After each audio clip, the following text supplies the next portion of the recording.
예수님조차도 하나님의 뜻이 어디에 있는지를 온전히 이해하기 어려웠어요. 그래서 겟세마네 동산에서 기도하실 때 하나님 할 만하시거든요. 이 잔을 내게서 물려주세요. 하나님 나도 살고 싶은 생명입니다. 그런 뜻 아닙니까? 우리가 너무 쉽게 할 만하거든 이 잔을 내게서 물려주십시오. 그러나 나의 원대로 마옵시고 아버지의 원대로 하옵소서 이렇게 얘기하는데 너무 빨리 그러나를 하면 안 돼요. 우리는. 예수님이 기도하실 때 할 만하거든 이 쓴 잔을 내게서 물려주세요. 그리고 하나님의 뜻을 기다릴 거 아니에요. 하나님이 뭐라고 하시는지. 하나님 대답을 안 하셔요.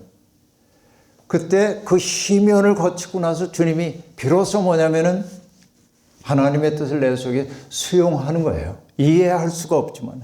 그러나 나의 원대로 마시고 아버지의 뜻이 이루어지기를 바랍니다. 라고 하는 것입니다.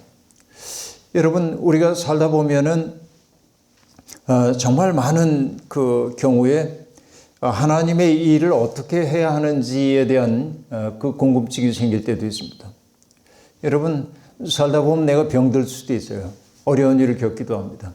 그런데 최초에는 병이 들면은 저항하죠. 하나님, 내게 어떻게 이러실 수가 있어요? 내가 당신한테 뭘 그렇게 크게 잘못했길래 이런 병을 주세요? 그런 생각이 들 수도 있죠. 사람이기 때문에. 그러나 하나님의 일을 한다는 것은 뭐냐면 그 병조차도 하나님의 마음을 알아차리기 위한 통로로 삼을 줄 아는 거예요. 이게. 그러니까 하나님의 뜻을 수용하는 거예요. 우리 속으로. 이게 이제 무엇보다 중요해요. 그래서 예수님이 십자가에 달리셨을 때 아버지 왜 나를 버리십니까? 하고 단식하지만 주님이 결국은 하셨던 얘기는 뭡니까? 아버지 내 영혼을 아버지께 맡깁니다. 자, 하나님이 하시는 그 뜻은 뭔지 잘 모르겠어요. 왜 나를 이런 고통 가운데 주시는지. 그러나 하나님에게 나를 턱 맡기는 거예요. 그건 뭐예요? 나는 이해할 수 없지만은 하나님의 사랑이 나보다 더 크다는 사실을 알기 때문에 그런 거예요. 이게 적극적 신뢰란 말이죠. 믿음이란 바로 그런 세계 속으로 들어가는 데 있다 하는 얘기입니다. 그런데 많은 사람들이 예수 그리스도를 얘기할 때 나는 여기에 이제 있고요. 예수님은 이쯤에 이렇게 이제 모셔요. 높이. 나는 그 생로병사, 병사의 한계에 갇혀 있고, 그렇죠? 그 다음에 희노애락, 애오욕, 칠정에 갇혀 있고, 인간은 시간 속에 살고 있기 때문에 언제나 이 시간 속에서 방황할 수밖에 없는 존재고 유한하고 이제 그렇게 얘기를 하면서 예수님은 우리에게 굉장히 이상적인 삶을 이야기하셨지만은 우리는 그렇게 살지는 못해. 왜냐하면 예수님은 하나님의 아들이고, 그렇죠? 빌립보서가 얘기하고 있는 것처럼 그분은 그분의 본체는 하나님이시지만은 하나님과 동등됨을 취할 것으로 여기지 아니하고 자기를 비워 종의 몸을 입고 오셨다고 그러니까 이렇게 이제 하나님의 아들이기 때문에 예수님은 그렇게 사실 수 있었지 우리는 이렇게 살지는 못해. 그래요. 근데 예수님이 우리에게 한 얘기는 뭐냐면 자, 그러니까 이렇게 유한한 너희가 나를 믿어라라고 말하기보다 그렇죠? 나를 믿음의 대상으로 대상화해서 믿으라고 하지 않고 예수님은 제자들을 부르실 때 뭐라고 얘기했습니까? 나를 따르라 그랬단 말이에요. 여기 따르라. 그런데 여러분 루터 이후에 개신교회에서 주로 하는 얘기가 뭐냐면 믿음에 대한 얘기예요. 솔라 피데, 믿음, 오직 믿음으로만 예수 그리스도가 내 죄를 구속해 준다고 하는 그 사실 내가 믿음으로 구원함을 받는다. 그래서 여러분도 평신도들 다 아는 용어가 있어요. 이신칭의라고 하는 말. 이는 써있자, 신은 믿을 신자. 오직 믿음으로서 의롭다 칭함을 받는다. 이신칭의의 교리. 그러니까 이신칭의의 교리 속에서는 배제되고 있는 게 뭐냐면 인간은 행함으로는 구원받지 못해. 이렇게 얘기합니다. 근데 이 얘기가 잘 이해하면 맞는 얘기예요. 우리가 하나님의 마음을 흡족하게 할 만큼 인간이 뭔가 공적을 쌓아가지고 구원받는다. 이건 불가능한 일입니다. 그런데 인간이 자기의 공로를 통하여서 하나님이 나를 구원해 주시지 않으면 안 될 만큼 하나님께 채무의식을 안겨드리는 것은 불가능해요. 그러나 인간이 예수 그리스도가 우리에게 보여주신 하나님이 토라를 통해 가르쳐 주신 그 삶의 내용을 살지 않아도 되는 것은 아닙니다. 그렇겠죠, 여러분? 근데 많은 이들이 뭐냐면 믿음으로 구원을 받았기 때문에 이거는 구원에 아무 소용이 없어라고 얘기한다, 그 얘기입니다. 이건 완전히 잘못된 이해인 거예요, 이것은. 이게 문제 가운데 문제예요. 그래서 지금 제일 문제는 저는 뭐냐면 예수 그리스도를 대상화하는 거예요. 높이 올려놓고 예수님은 하나님의 아들이시니까 이렇게 살 수 있고 우리는 여기에 있기 때문에 그렇게 살지는 못해. 나를 변명하고 합리화하는 거죠. 그런데 여러분, 우리 개신교 신앙하고는 조금 형태가 다르긴 합니다만은 정교회 신앙에서 굉장히 중요한 개념 가운데 하나가 신화인데, 신화라고 하는 거. 이때 화자는 이런 화자를 쓰는 게 아니고, 담화할 때 화가 아니고, 신처럼 되는 거예요. deification이라고 얘기를 하고 있는데. 그러니까 하나님이신 그리스도가 가장 낮은 땅에 내려오셔서 우리와 더불어서 하늘 가는 길을 열어주셔서 우리도 하나님처럼 변할 수 있다고 얘기를 하는 거예요. 결국 그렇게 가야 돼. 이게 여러분 웨슬리식 언어로 얘기하자면 그리스도인의 완전을 향해 가는 과정이라고 얘기할 수 있겠는데 누구도 완전하지 않지만은 그 과정 속에 있는 거란 말이죠. 그러니까 그러기 위해서는 어떻게 해야 합니까? 내 삶이 날마다 달라져야 돼. 닦아야 돼, 내 삶을. 그죠? 그걸 뭐라고 그래요? 그런 과정을 성화의 과정이라고 얘기를 하잖아요. 성화. 거룩할 성자를 쓴단 말이에요. 성화하는 거예요. 이렇게. 그래요. 자, 이 성이라고 하는 글자를 보면 귀자가 이렇게 있는데 여기 입구자가 있습니다. 어떤 사람은 뭐 귀와 입이, 귀와 입 이렇게 얘기를 하는데 사실은 여기에 있는 네모꼴 이거는요. 고대 금성문 같은 데 보면은 이런 모양의 변화예요. 이렇게. 곡물 같은 걸 여기다 담아놓고 여기에다가 신의 뜻을 묻는 충문을 담아놓은 것입니다. 이게 네모가 다 그렇다는 얘기는 아니고 국가할 때 성곽이 밖에 있는 것도 네모와 관련이 되는데 특별히 신성한 문자 속에서는 뭐냐면은 신의 뜻을 묻는 그릇이에요. 거기에 귀를 대고 있어요. 이렇게. 하늘의 뜻이 무엇인지에 귀를 기울이고 그것을 현실이 되게 하는 게 거룩함이에요. 그러니까 우리가 성화된 인생을 산다고 하는 것은 어떤 것이냐면 언제나 내 뜻대로가 아니라 하나님의 뜻이 무엇인지를 여쭙고 그 다음에 여쭈은 다음에 뭐 해야 돼? 귀를 기울여야 돼. 그리고 귀 기울이는데 그쳐서는 안 되고 그것을 뭘 해야 돼요? 삶으로 살아내야 한다. 이게 9번째 간지 임자이지만은 무엇이 되게 하는 거예요, 이건. 그러니까 성화된 인생을 살아가야 하는데 여러분 아무리 봐도 사람들의 삶이 성화 날마다 우리가 바뀌어져야 돼. 내 속에 있는 추하고 더럽고 정욕에 차있고 한 것들이 조금씩이라도 닦여져 나가야 하는데 세월이 가도 똑같은 제자리 걸음을 하고 있다고 한다면 나는 뭐냐면 성화의 과정 속에 들어가지 않은 거죠. 뭐 때문에? 아까 얘기한 이신층이 내가 예수를 믿음으로 구원받았다고 하는 그 말 속에 스스로 속고 있는 거예요. 그 말이 뭔 의미인지를 알지 못하는 거예요. 그래서 여러분 이런 개신교인들의 모습 혹은 신앙인들의 모습을 보면서 통탄을 금하지 못하는 거죠. 세상에 볼 때는.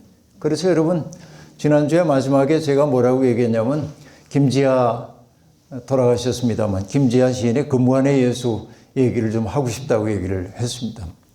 그 금관의 예수를 보면요. 제가 여기 이제 그 책을 가지고 왔는데 배경은 이렇게 되어 있습니다. 때는 현대의 어느 겨울, 장소는 한국의 소도시 한 구석. 나오는 사람들 예수, 신부, 수녀, 문둥이, 거지, 창녀, 사장, 순경, 대학생. 그리고 막이 오르면 한국 1971년 겨울, 청회색의 음울한 하늘을 배경으로 피에타의 예수상이 실루엣으로 보인다. 무대 중앙에 작은 탁자, 탁자 위엔 검은 표지의 거대한 성서, 탁자 좌우에 검은 옷의 신부와 수녀, 서로 말없이 노래 보며 꼼짝 않고 앉아있다. 기타 소리와 함께 노래가 들린다. 그리고 여러분도 들어보셨을 노래가 나옵니다. 얼어붙은 저 하늘, 얼어붙은 저 벌판. 이 곡이 이제 나오는 거예요. 태양도 빛을 잃어 캄캄한 저 가난의 거리. 김민기라고 하는 분이 곡을 만든 거죠. 어디서 왔나 얼굴 여인 사람들, 무얼 찾아 헤매나 저는 저 메마른 손길. 고향도 없다네, 지쳐 몸 눕힐 무덤도 없이 겨울 한복판 버림받았네, 버림받았네. 아, 거리여, 외로운 거리, 거절당한 손길들, 얼어붙은 저 캄캄한 곤욕의 거리. 어디 있을까? 천국은 어디? 죽음 저편에 사철 푸른 나무숲 거기 있을까? 가리라, 죽어 그리로 가리라. 고된 삶을 버리고 죽어 그리 가리라. 계속돼. 이 노래가 이제 계속되는 거예요. 이게. 그러니까 너무 고단한 인생들을 살고 있는 이들입니다. 그런데 이렇게 고통받는 사람들의 현실에 대해서 종교는 아무 관심도 없어요. 그러니까 누가 그 종교인들 소위 여기에 등장하는 것은 신부와 수녀입니다만, 특별히 이제 수녀는 약간 어려운 사람들에게 마음이 가긴 하지만은 신부는 아니에요. 높은 사람들에게만 관심이 가 있습니다. 비호의를 맞추고 싶어 하고 이제 그러는 거예요. 그러니까 여기에 등장하고 있는 뭐 거지라든지 창녀라든지 뭐 여기 한센병 환자 이런 사람들은 신부의 그 생각 속에 전혀 없는 거예요. 아주 그 싸늘한 비판을 하고 있는 겁니다. 그래서 여러분 여기에 그 문둥이가 3장에 되면은 금관을 쓴 예수의 피에타 있는 그 아래에서 탄식을 하는 거예요. 거기에서 뭐라고 탄식을 하냐면 못 견디겠네. 이제 정말 못 견디겠어. 못 견디겠어. 못 견디겠어. 마음이 추워. 마음이 추워 못 견디겠네. 허기지고 괴롭고 마음이 허전해서 이제 더는 못 견디겠네. 그리고 자기의 그림자를 보면 깊은 절망에 빠집니다. 어디로 가야 하지? 고향도 없고 집도 없고 절도 없어요. 아무 데도 갈 데도 없는 거예요. 그러다 문득 생각합니다. 예수? 예전에 나도 믿었지. 그런데 무슨 상관이야? 예수가 나 같은 것과 무슨 상관이 있어? 이렇게 고통당하고 어려움을 겪는 나하고 무슨 상관이 있어? 깨끗하고 잘 살고 점잖은 놈들이나 믿는 거지. 말로만 동정하는 척하며 실은 코를 싸주고 달아나는 놈들이나 저희들 먹다 남은 밥지거기 한술 주면서 저희들 입다 버린 헌옷까지 몇 벌 주면서 무슨 큰 은혜나 베푸는 듯이 거들어거리는 놈들. 이러면 안 된다, 저러면 안 된다, 배고파도 불평하면 안 된다, 두들겨 맞고 지지 눌려도 그저 참아야 천당에 간다, 뭐 등등등등. 여러분 많이 듣던 얘기잖아요, 이런 얘기들이. 이런 거. 그러니까 예수가 나하고 무슨 상관이야. 시멘트 공구리로 만들어 놓고 아무 상관도 없는데. 그러고 세월 한탄하다 빌어먹을 제기를 그러고 우는 거예요. 그러다가도 예수님 제가 어떻게 해야 합니까? 내가 어디 가야 되죠? 답답한 거예요. 어떻게 하면 좋아요? 그러는데 갑자기 물 한 방울이 이렇게 툭 떨어져요. 자기 위로. 이렇게 물방울이 떨어지는 거예요. 빗방울인 것 같은데 보니까 날이 환한 거예요. 가만히 보니까 저 위에 높이 세워진 예수상에서 예수님이 눈물을 흘리고 있는 거예요. 그 문둥이에게 눈물방울이 떨어지는 거예요. 이상하군. 이럴 수가 있나. 아무리 생각해도 모르겠다. 어떻게 세멘 콩쿠리가 눈물을 흘리지? 이제 그러고 있는데요. 그러다가 문득 예수님의 머리에 씌워져 있는 가시관이 금으로 되어 있다는 걸 알고, 야, 저거 가져가면 좀 살만하겠는데? 그렇게 생각을 해요. 그런데 이것만 있으면 참 좋겠다고 생각을 하는데 양심의 가책 같은 것들이 있는 거예요. 근데 예수가 말을 하기 시작합니다. 거기에 뭐라고 얘기하냐면, 나는 너무나 오랜 세월을 이 시멘트 속에 갇혀 있었다. 답답하고 어둡고 적적한 이 시멘트의 감옥 속에 나는 너처럼 착하고 가난한 사람들과 이야기하고 싶었고 또 함께 괴로움을 나누고 싶었느니라. 얼마나 기다렸는지 모른다. 이 감옥에서 해방되는 날을.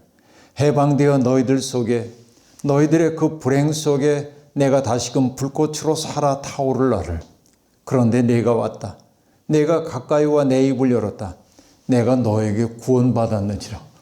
여러분, 이게 어마어마한 이야기가, 이제 누가 예수님을 감옥에 가두었습니까?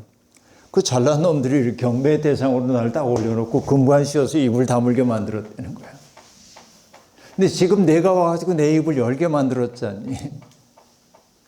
여러분, 그 이후에도 이제 이게 계속되긴 합니다만, 이제 그거로 다 됐어요. 이게 예수 그리스도에게 침묵을 강요하고 있는 거예요. 그건 1971년이나 지금이나 마찬가지예요. 50년의 세월이 흘렀지만 많은 사람들이 대상화하는 거예요. 그래서 여러분, 제가 어느 곳에 갈 때마다, 다른 교회에 가서 말씀 전할 때마다 약간 시비 거는 게 있는데요. 앞에서 찬양 인도하는 사람들이 찬양 열심히 인도를 해요. 그리고 꼭 뭐라고 하냐면, 하나님께 영광의 박수를, 그럼 다 박수를 이렇게 쳐. 나 그거 볼 때마다, 박수 치면 하나님의 영광 받으시나? 우리의 삶이 그분의 뜻에 합당할 때 그분이 영광 받으시는 거지, 박수 쳐드린다고. 이제 이 느낌이에요. 대상화하고 그분을. 사실은 이렇게 금관의 예수를 길게 얘기할 건 아니었는데, 그래도 좀 읽어드리면 느낌이 뭔지를 좀 아시겠다 싶어가지고 지금 찾아와서 제가 얘기를 했던 겁니다. 근데 여러분, 하나님은 당신을 이렇게 대상화해놓고 경배하는 것을 원하는 분이 아니란 말이에요. 그래서 여러분, 미가 선지자가 했던 유명한 얘기, 지난주에도 제가 설교에서 얘기했습니다만, 여러분 아시죠? 우리가 하나님 앞에 갈 때 뭘 가지고 가야 될까? 정말 번제물을 가지고 가면 하나님 기뻐하실까? 천천만만의 강수 같은 기름을 가지고 가면 하나님 기뻐하실까? 아니야. 하나님이 원하시는 것이 뭔지를 알잖아 하고 뭐라고 얘기합니까? 정의를 실천하며 인자를 사랑하며 겸손히 하나님과 동행하는 것 아니냐, 그렇게 말한단 말이에요. 이게 하나님께 우리들이 가지고 갈 때 우리가 가져야 할 것이란 말이죠. 이게 마치 뭐하고 같으냐면, 여러분 노자에서 보면은 아유삼보 그렇게 말하는데, 나한테 세 가지의 보물이 있대. 아유삼보. 일왈자, 첫 번째는 뭐냐? 자애로움이야, 사랑이야. 이왈검, 두 번째는 검소함이야, 검소함.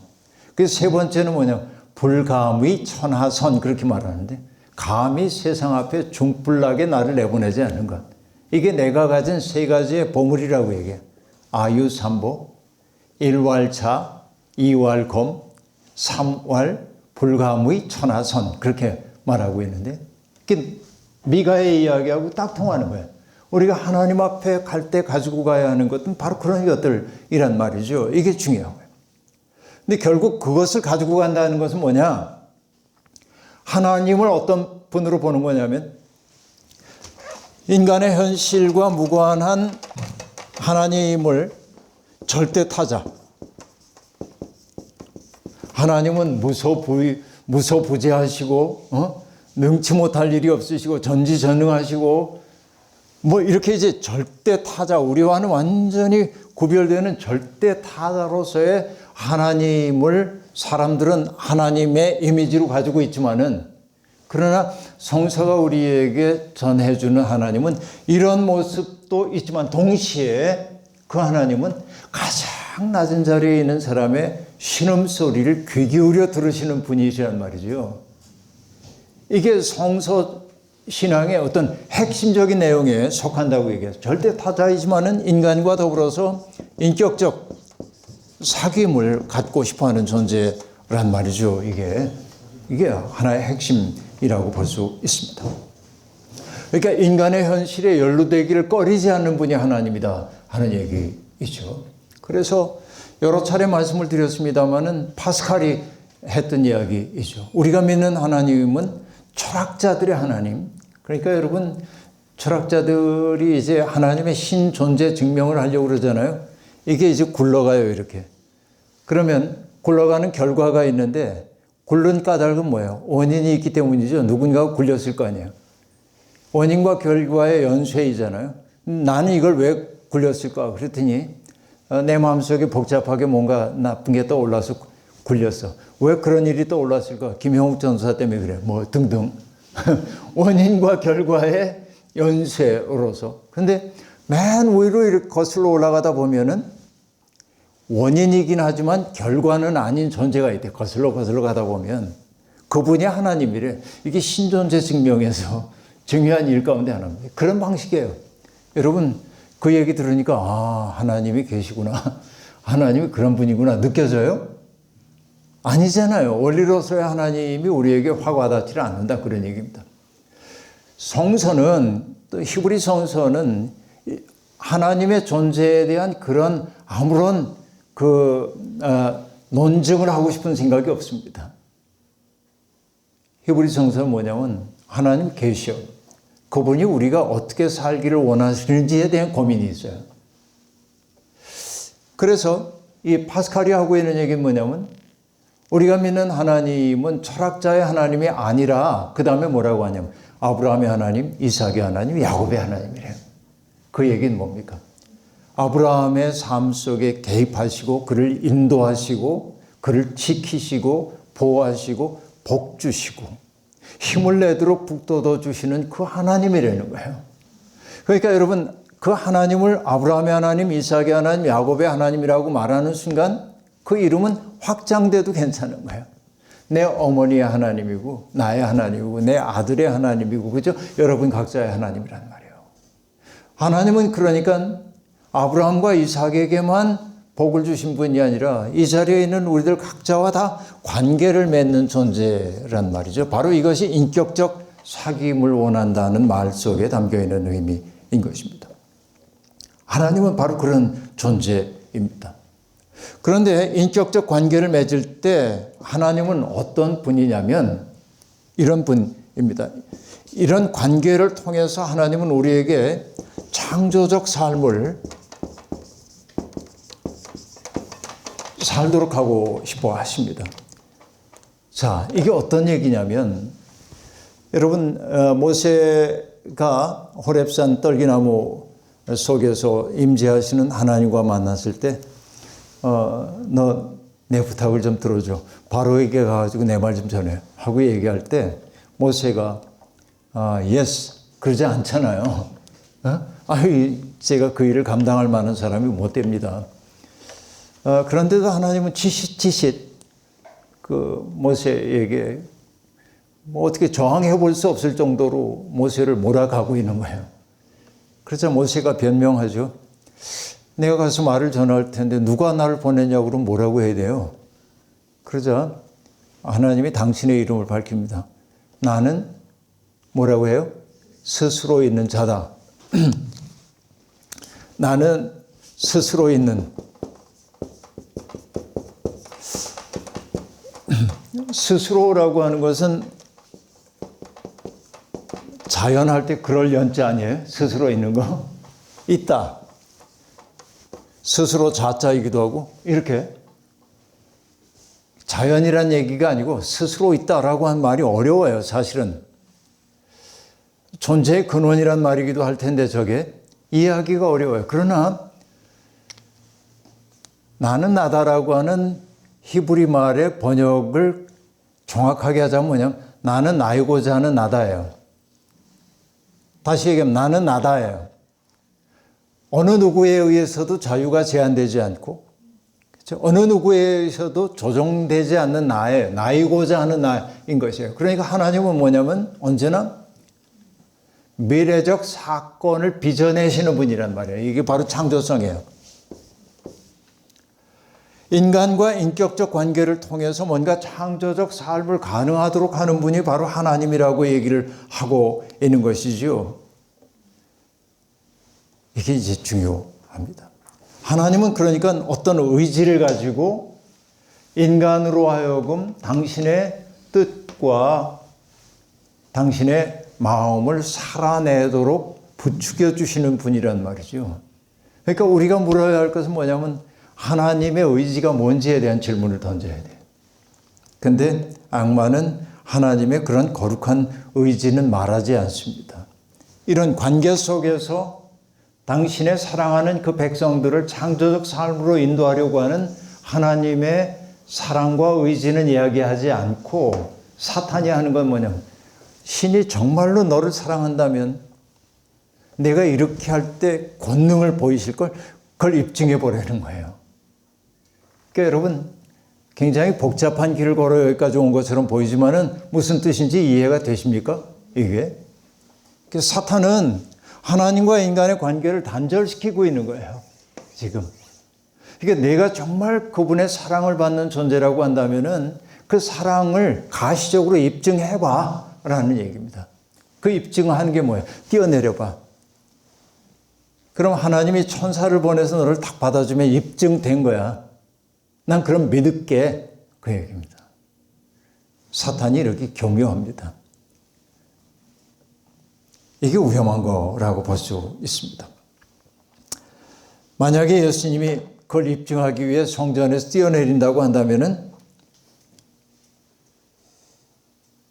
하나님은 어떻게 해야 돼요? 아니, 네 책임이니까 다리가 부러지든 말든 난 몰라. 그러고 놔둬야 됩니까? 아니면 정말 천사 보내가지고 짠하고 받아주실까요? 결국 뭐냐면 사탄이 하고 있는 일은 하나님에 대한 의심을 만들어내려고 하는 거고 하나님이 그렇게 권능을 베풀지 않는다는 사실을 입증하고 싶고 결국은 모두가 뛰어내리는 순간 뭐냐면 사탄의 하수인이 되는 거예요. 예수도 그렇고 하나님도 그렇고 이게 사탄의 두려운 것은 바로 거기에 있다라고 하는 얘기입니다. 그래서 여러분 가장 나쁜 믿음이라는 게 뭐냐면 하나님을 시험대에 세우는 거예요. 하나님이 나를 정말로 사랑하신다면 이렇게 해 주셔야 돼요. 하나님 시험대에 세우는 일을 하면 안 됩니다. 그게 사탄의 전략이기 때문에 그렇습니다. 얘기를 하다 보니 또 이제 끝날 때가 됐네요. 다음 시간에는 그동안도 뭐 얘기를 몇 번 해오긴 했습니다만은 그 도스토옙스키가 카라마조프 신의 형제들에서 대시문관이라는 장을 쓰고 있는데 거기에서 이반이 하고 있는 이야기 그 이야기로 도입을 하고 그 다음 이야기로 넘어가 보도록 하겠습니다. 예고편 하는 거 같네요. 네. 근데 뭐 그 정도 하겠습니다. 같이 기도하시죠.